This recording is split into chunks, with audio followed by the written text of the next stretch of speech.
and a student that created, like, I think it was an interception graphic. It was way back, like, when Inception came out, and it looked like the Inception font and everything, and she did interception, and she did the music perfect, and it was cool.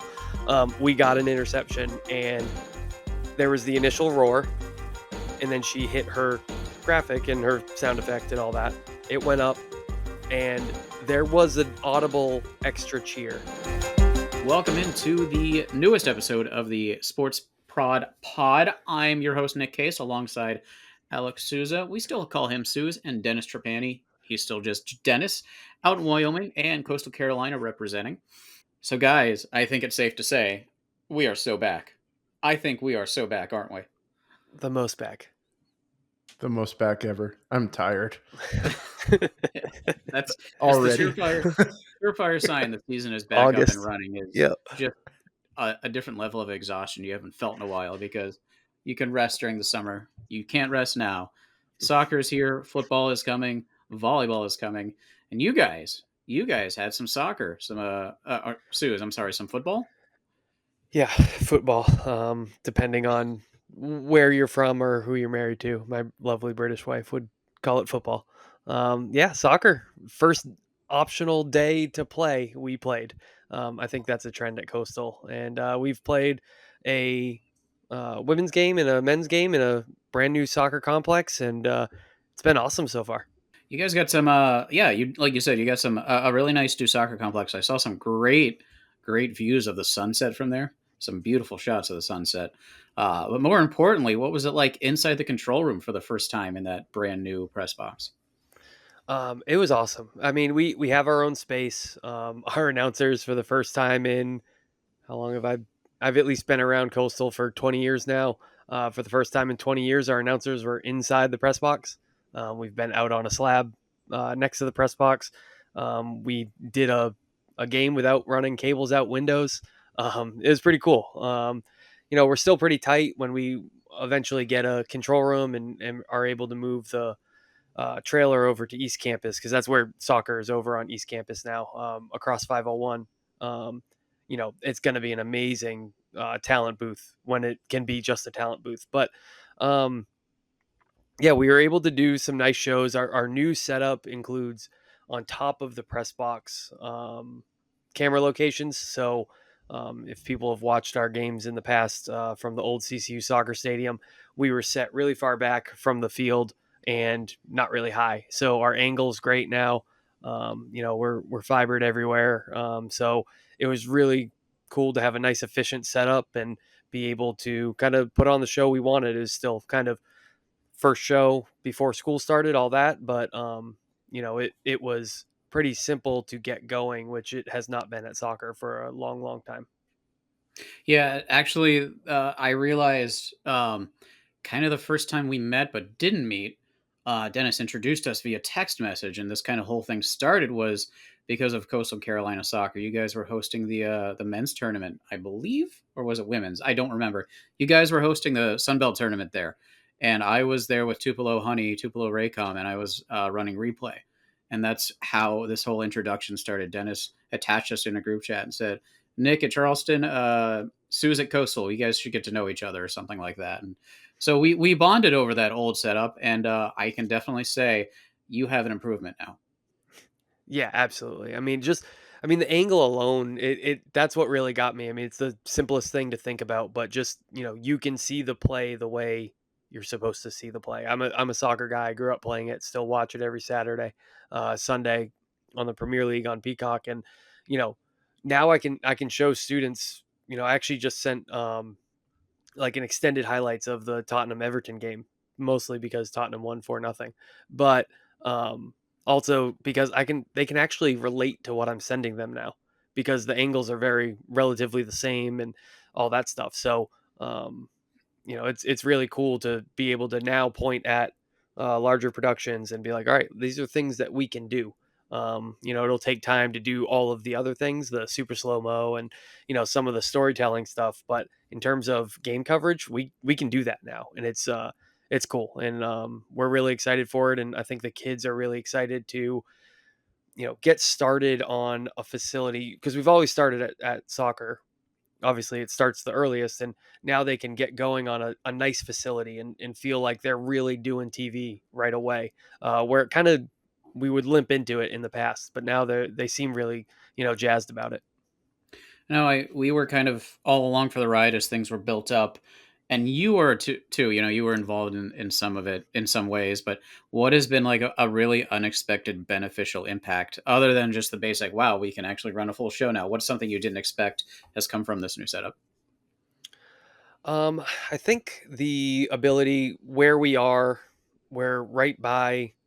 I mean, obviously, it's one long press box separated into three rooms, and we are, right by our SIDs. Before, I would not be in with the students producing. I would just kind of monitor and check in every once in a while because the press box was so small.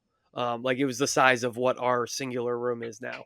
Um, so now I'm in the room with the students, and then I'm able to still go and speak to the SIDs, to marketing very quickly. Whereas before, you're yelling through windows and all that stuff. So that was really cool. And then just, you know, shout out to our project manager at Coastal who does all of our fiber, Stephanie Carroll. I'll probably throughout this podcast sing her praises, but she knew even if I wasn't in a meeting, she was going to get me the fiber that I needed, and then some. And we're ready to go. Pretty much plug and play.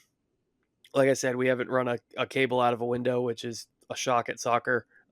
So, you know, having that stuff and having it part of the original build, and even if I wasn't in a meeting with the architects, I got a call from her. She would step out, get an answer, step back in, and made sure it was in the plans. So, kind of what we want and future proofing. So I talk about the trailer going over. The trailer is, could be pulled up right now and work, because we have the fiber and the infrastructure in there because of people like Stephanie, people like our operations that would check back with me. So, just being able to be efficient and focus on the show has definitely been the best bit.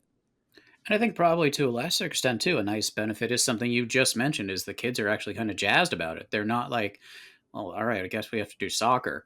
It's like, all right, we get to do soccer. This is a really nice setup. Like it's a lot easier now. Yeah, absolutely. I mean, and on top of that, the atmosphere. The first two games were unbelievable. People are excited around town, on campus, things like that. But I mean, even just we have our pre-year meeting, and everyone's like, "Okay, cool. Yep." They're actually listening to all the protocols and stuff I put forward, and they're excited. And hey, you get to put ESPN on the resume. And then sometimes you walked up to that old one, that old spot, and it was like, "Oh, are we doing? Is this on the website? Is this Facebook Live?" But now it's like, okay, we're doing a real show. It's a it's something that both of our programs deserve, and I think also what um, you know on our side of things, on the administrative side, what all the administrative areas, not just mine, what we all deserve, because we've been putting in the work and trying to do a good job with it, with what we've had. And I think our administration came through big time with what we've put out there. And now we all get to have that pressure of doing even better, now that we have the new spot. Yeah, and it's something I'm used to. I was used to it at Charleston Southern, and administration would try to make things better, and they made some strides to make things better. But it was always that same grind of all right, we have to do soccer, which is unfortunate because really liked our coach, really liked that team. The girls were great. We just had women's at Charleston Southern, and they deserved more. They deserved better than just like all right, we have to do this. And so we still went on and put the best show that we have, but just the sheer amount of cable runs and all the work that had to go into one show to get it done instead of just being able to set up the day before or wait to tear down until the day after or anything like that. It kind of it's hard on you and it's hard on the people that have to work when they know that so much will go into also on their end tearing down and just the the I don't know. Like you said, you'd walk up and go, "Well, is this on ESPN or is this like a Facebook live stream?" Not having that feeling of like pride of like, look at this place that we're coming out of. It can be tough. Everybody still does their best because the students deserve it, but man, it can be tough.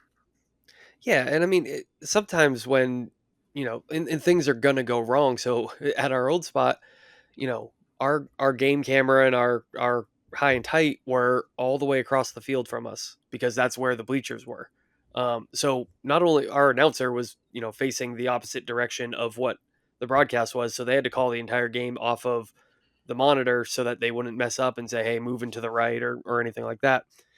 Top of your screen versus bottom of your screen, all that. But never mind that. If something went wrong, that's a full trip around a big old soccer field. That goes wrong pregame, and you get back, and it's like, you know what? Let's just do a live open and welcome people, and just we're done. Let's move on. Because you've been running around in August heat in South Carolina, so um, now you just, at the very least, if everything else goes wrong for us at the new spot, my top two cameras are right above me, 50 feet away.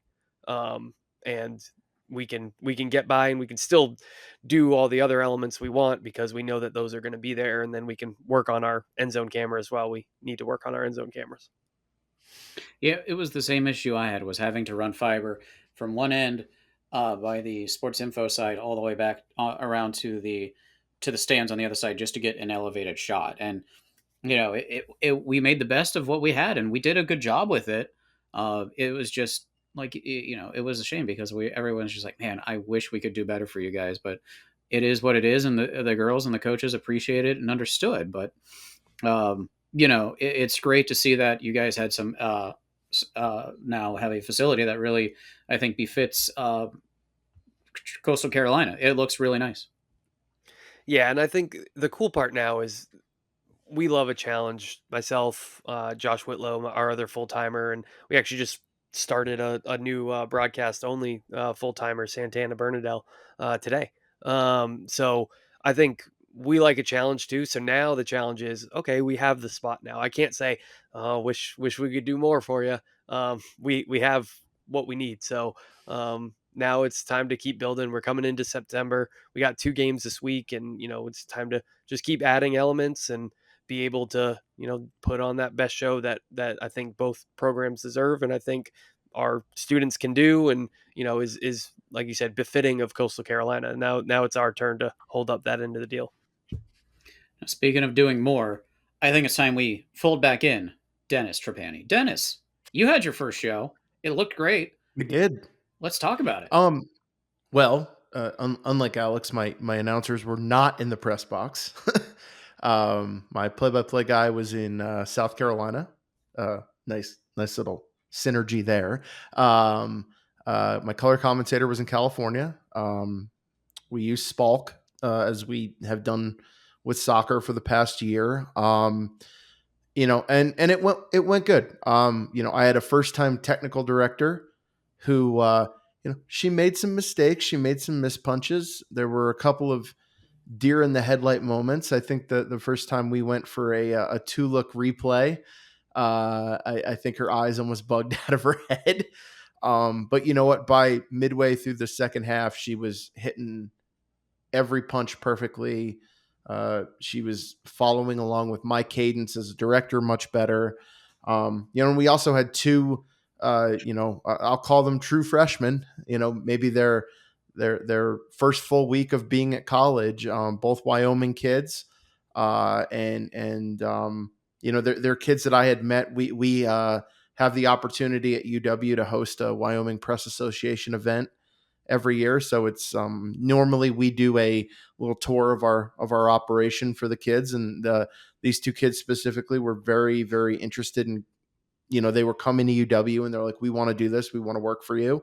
And I threw one of them in on Camera Shader running the CCUs and another one on audio, and they both knocked it out of the park. So that was really fun. I kind of want to go off of what you guys were talking about with, running cable and setting things up and tearing things down. One of my main goals this summer, and I think we talked about this maybe in the first episode, is instead of going for kind of the fancy stuff, I went for more quality of life stuff this summer. I went for more quality of life upgrades, things that make setup easier, make tear down in some cases not necessary. And with all that, we were able to move soccer, the production, into our main control room, which before, we've done one or two over the years out of the main room. but quite honestly, they were nightmares because we had to set every little last thing up. Now, with a lot of the Dante and the NDI changes we put in this summer, and having both control rooms connected and having all the facilities connected, it made setup a lot easier. Really, the hardest part was putting out the 3 hard cameras. It was a really simple show. It was 3 cameras. It was a game. It was a high slash left or high slash right and a low slash left and a beauty cam. And so that was the hardest part, was setting the cameras up. So, but what it did is, I think it was really cool for those new kids, but even our returning students who have, in some cases, have been with us for 4 or 5 years now. It was cool for them to do soccer out of the main control room instead of the trailer or the fly pack or anything like that. I think it was cool for them to do soccer out of the same place that they do football and basketball and volleyball and stuff like that. So I was really happy with it for a first show of the year, especially with all the new faces we had. And like I said, it wasn't perfect, but I saw flashes of where it's going to be here in a month or 2 months. I think so. You're going back to talking about running cables and everything. Something you said kind of struck me is uh, something I hadn't thought about before. At Charleston Southern, we had a full-on second setup, kind of a fly pack. You mentioned using a fly pack. I know, Suze, you guys kind of have a second setup, fly pack kind of a deal. But there really is something that makes running a show feel bigger when you're able to do it out of the proper production trailer. And so it is really cool to say the thing that is running football is now also running volleyball. It's now also running soccer. It just makes it feel like it is more official than an afterthought or an also ran. And I think that really shouldn't be overlooked. No, it definitely, you know, eh, like you said, it's much cooler for the students. I mean, even for me, I fully admit this. I feel far more comfortable in my chair, in my position, in our main control room. I've been at Wyoming a long time. I've worn myself a nice little spot in the carpet, uh, where I sit for all these games. But honestly, I mean, it's a spot that I've gotten very accustomed to and very comfortable in, and to be able to do that and know everything's going to work and not have to worry about, oh, did this band-aid I put on this to make this work, is it going to hold? Just little stuff like that. The other thing we were able to do, and again, to go back to the quality of life thing, is because of all the NDI we put in, we were able to do official replay for maybe the first time ever at a soccer match. Now, it's not required in the Mountain West, but we have a new coach this year, and he asked if it was possible. And I'm never going to say no right away. I said, yeah, let me look into it. And then I realized what had happened was, when we hosted the Mountain West Soccer Tournament last year, it kind of jogged my memory, because this was all the way back in November. But our IT people put in a couple of NDI drops down at field level, and I wasn't necessarily using them for this broadcast, and I'm not necessarily going to use the right one because we do a high slash on that side. And I said, yeah, okay, let me think about this. So I went and I found an old Pelican case that I wasn't using anymore, took the foam out of it, got my drill out, drilled some holes in the side, mounted a monitor inside of it, mounted a power strip, an NDI to SDI converter, and we were able to do official replay with one power cable and one internet cable. And so not only does it enhance kind of what we're doing, but it also enhances, I guess, the experience for the coaches and the players that, hey, we can challenge something now. And I thought that was pretty cool. Now, we ended up not having to review anything, but it's there and it's an option. And it just, we always talk about that 1%, 2% better. And that's what that was. Yeah, I was really trying to lean into NDI myself last year at Charleston Southern, and IT was doing their best, and management was doing their best, but man, we just cannot make it work with the way things are set up out there. And it is a bear. It's just kind of in the middle of nowhere on campus. For the longest time, I would have to run two 100 or 200-foot Cat 5 lines and jump them in the middle just to get internet out there before they finally said, hey, we're going to run fiber for you to get some internet out there. And it made a world of difference. It cut out at least a half an hour of setup. But there are issues with where they have the soccer field. Like apparently it's a floodplain, so it's really hard to build a proper facility there. And um, I did my best to make that bigger and better, and it just, man, I finally found a limit I couldn't overcome in that case. So it's great that you guys are able to keep pushing your limits and finding your limits, and it seems like you guys have a way to go, and I think that's awesome. I keep waiting for the number of NDI feeds I keep adding. I keep waiting for it to start to bog down, and it just hasn't yet. And I got to be honest, I'm kind of shocked at this point. Um, but it has become a, you know, for us, we always talk about from the smaller school perspective. I have 10 strands of fiber out to soccer, and that's all I have. And each of our cameras is one fiber. But then, scoreboard data going back into our control room, into our expression takes up a fiber. Our switch that extended our NDI network takes up 2 fibers. So, it's not like a lot of bigger places where, I have 96 strands of fiber to every single one of my facilities. Now I have that in basketball, I think, and in football, I think I have like 144 strands. It's incredible how many I have in football, but for something like that, where I can take an older facility that maybe doesn't have the modern infrastructure of some of our other facilities, and I can make it accessible, and I can, to some degree, do the same things I do in those other facilities. That's been awesome. And I wouldn't be able to do it without NDI, without our IT people at UW. They're always willing to let me try something, assuming it's not going to put the network in danger. But yeah, it's been a great tool here over the last few years. You mentioned Spalk, and I sat through a presentation with them with the Big South. I think Suze knows about them. But for those that don't know about Spalk, you want to kind of give us an overview of what they do and your dealings with them? Yeah, Spalk is a company. They do remote announcers. They do a lot of things worldwide. I mean, if you're watching an NFL game and you're flipping over to, you know, the majority of the foreign language feeds, it's probably them putting it on. They do a lot of European soccer. Um, they do a lot of pro sports, but they are really new to the college space.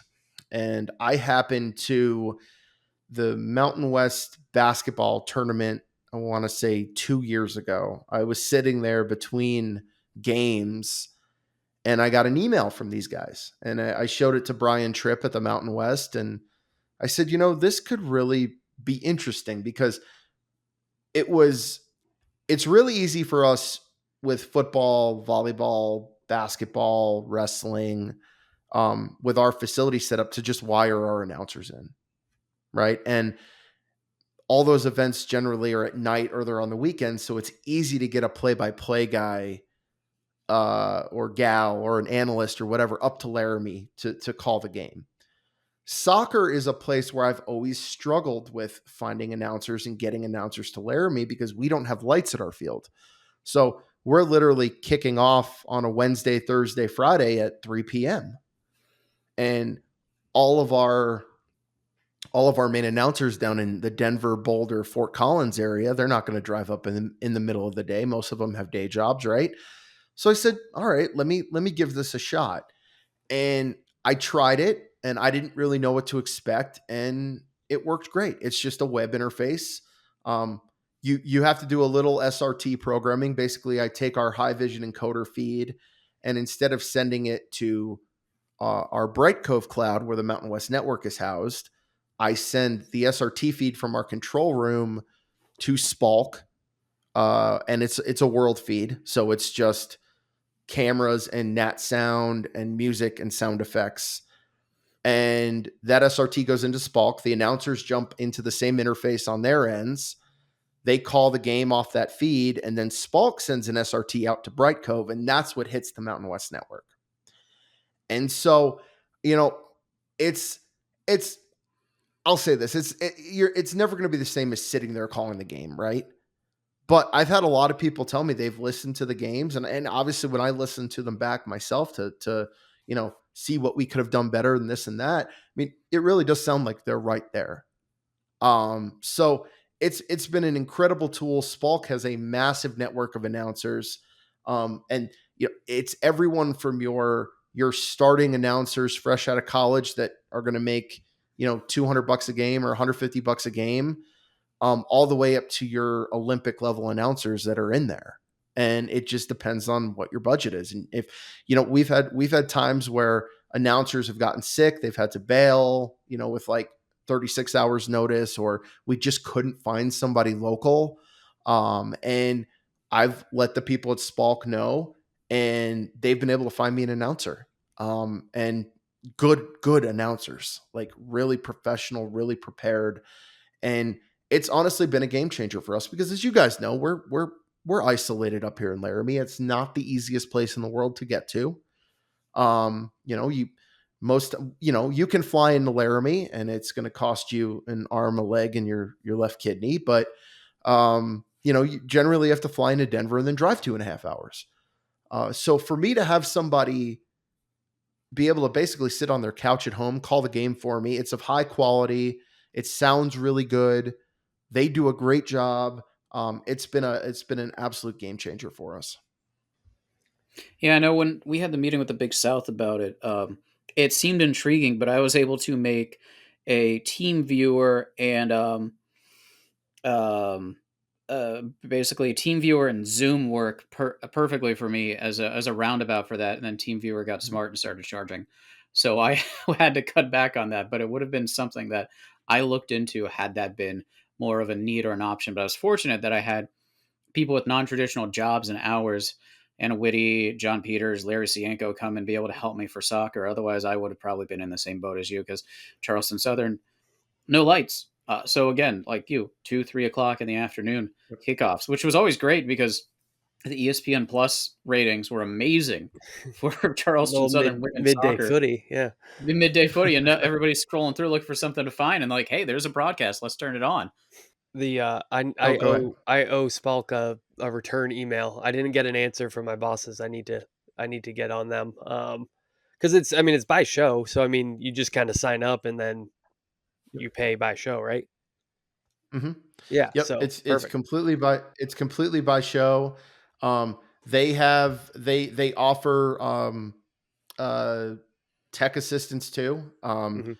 We had it on Sunday just because it was the first game of the year, and I kind of was like, well, I'm gonna forget. I haven't done this in months, so let's just have somebody there just in case I completely make a fool of myself.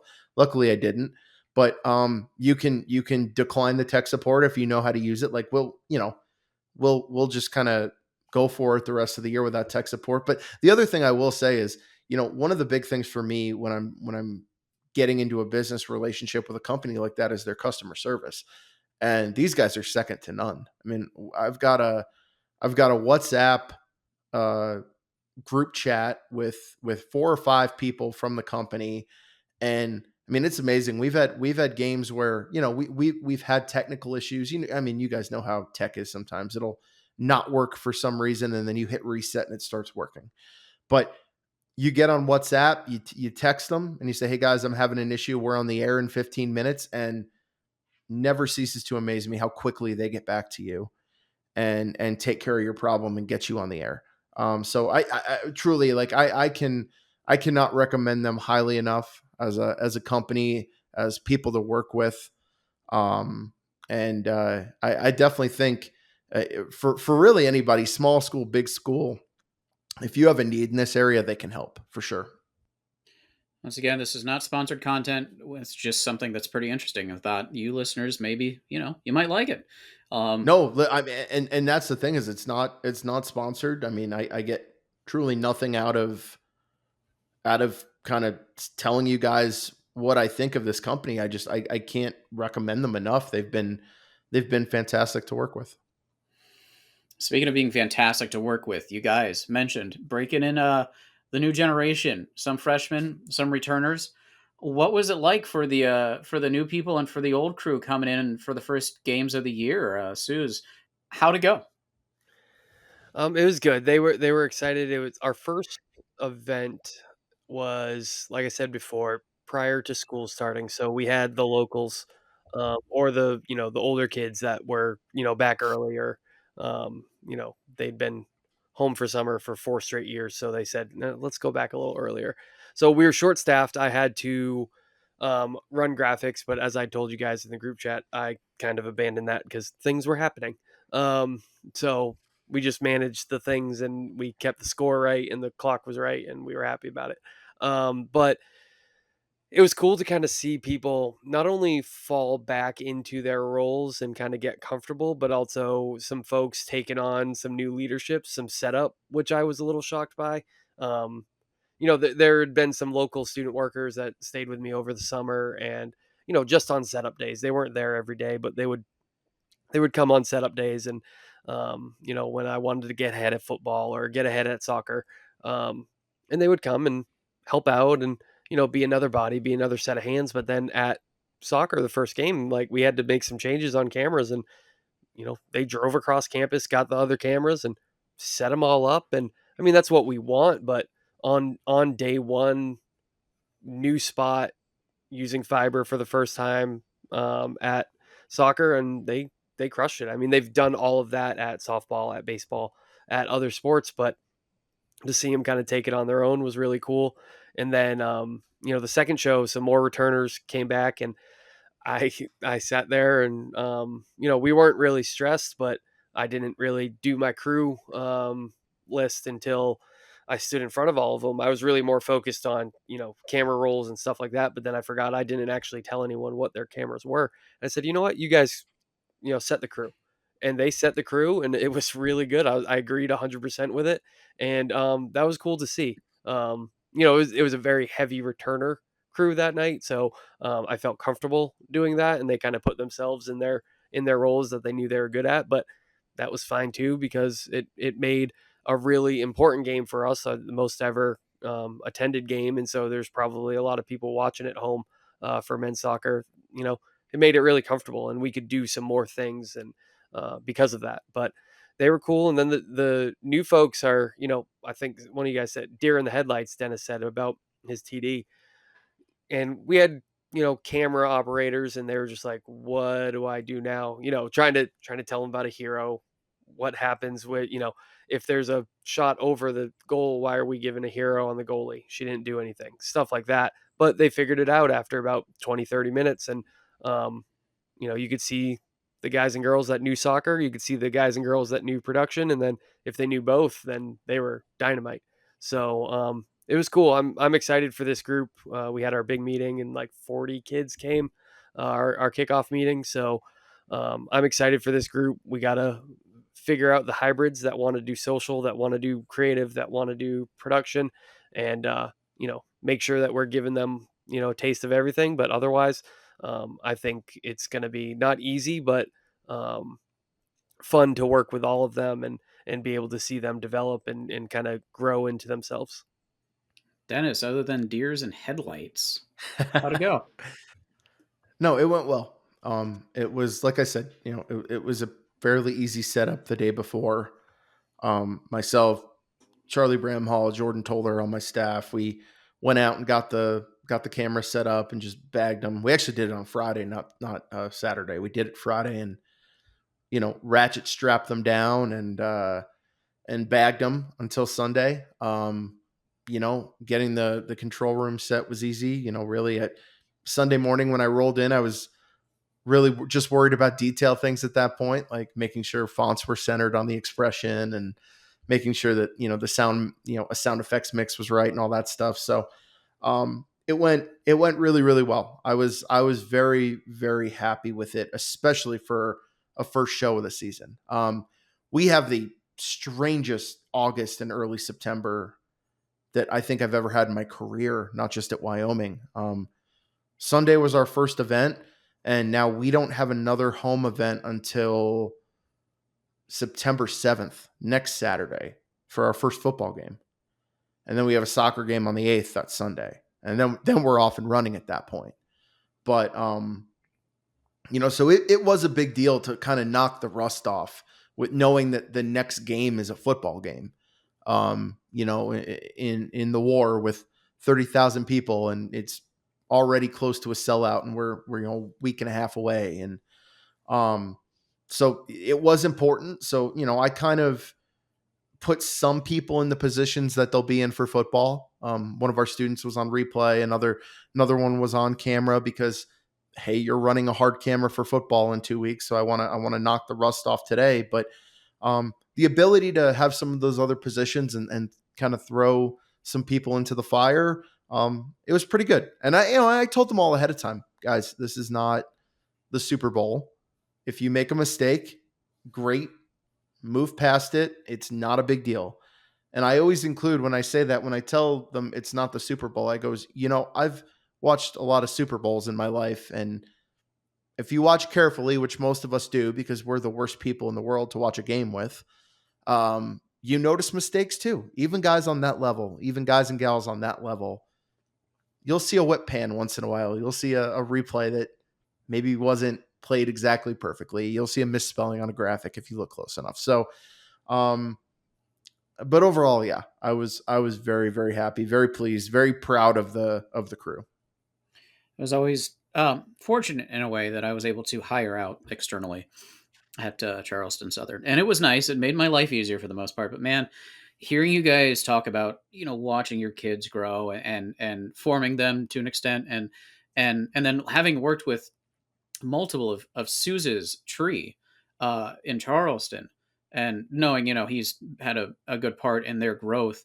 There's a part of me that is jealous. I have had some kids that have come through, and one is Gabe Ortiz, is the Seahawks now, and I'm like, hell yeah, let's go. I wish I had more of that feeling. I know there are times that it is very difficult, and you wish you guys didn't have that feeling, I'm sure, but it is very nice. It was as nice as it was to be able to hire out, man.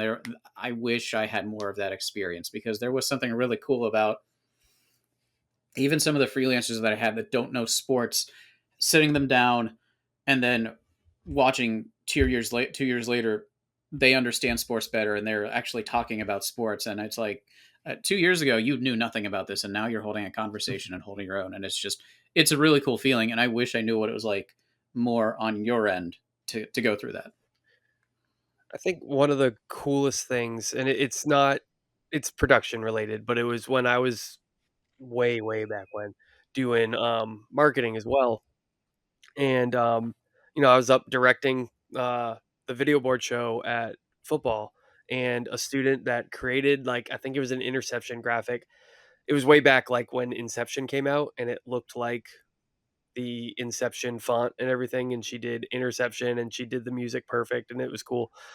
We got an interception, and there was the initial roar, and then she hit her graphic and her sound effect and all that. It went up, and there was an audible extra cheer, and you could see like a gasp in her. And I said, "You good?" And she was like, "That was the coolest thing ever." They cheered, yeah, for the interception, but also for they reacted to the graphic. I said they did, and it was a big thing at the time. Everyone was using it in sports. Um, and I was like, "Yeah, it's the coolest thing ever." And she still does. I mean, that was like what, 11 or 12, 2011, 12. She is still doing video board stuff, ESPN Plus stuff for Tennessee Tech, Jordan Ratty. So I mean, that's like the coolest stuff to me when they get it. It really, it's not the only thing that kind of like, this is why we do it, but I mean, it's a big chunk for me. It was funny on Sunday, our TD, that it was her first. I It was her second time TDing. The first time was graduation last year, so not exactly a live sporting event. But like I said, the first time we did a 2-look replay, she messed it up. There's no other way to put it. The next time we did it, though, she nailed it. And I looked over, and I could see we got back to camera one, and game went on, and I looked over at her, and she was like grinning ear to ear. And I just kind of put my fist out and gave her a fist bump, and, kind of flipped my mic up and just kind of whispered, "Good job." Like, that's what that's supposed to look like. And, you talked about hiring out, and, I get a good bit of both. Football and basketball, we generally hire out mostly. A lot of guys out of Denver, guys that do Broncos, that do Avalanche, that do Nuggets, and they come up and do our games. And it's kind of, what's nice about it is the guys that come up here and do freelance a lot for us are amazing people, and they're always willing to teach. And having our students around that level of professionalism has only served to make, I guess, I don't want to even call them our smaller shows, but for lack of a better term, that's what I'll call them.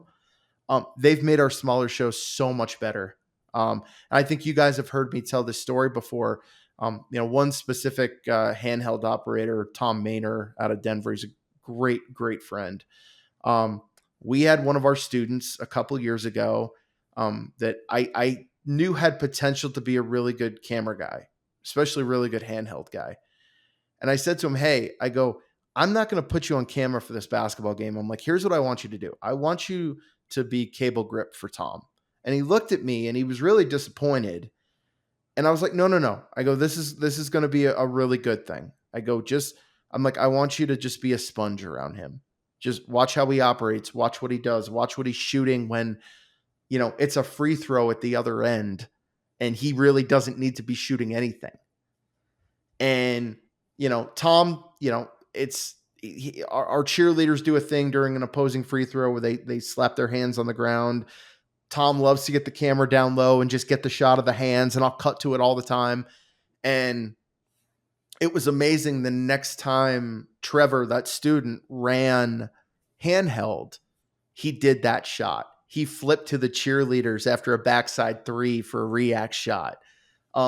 He actually went up into the student section the way Tom does to get some cool shots of the hands up in the air when the free throw is on that end.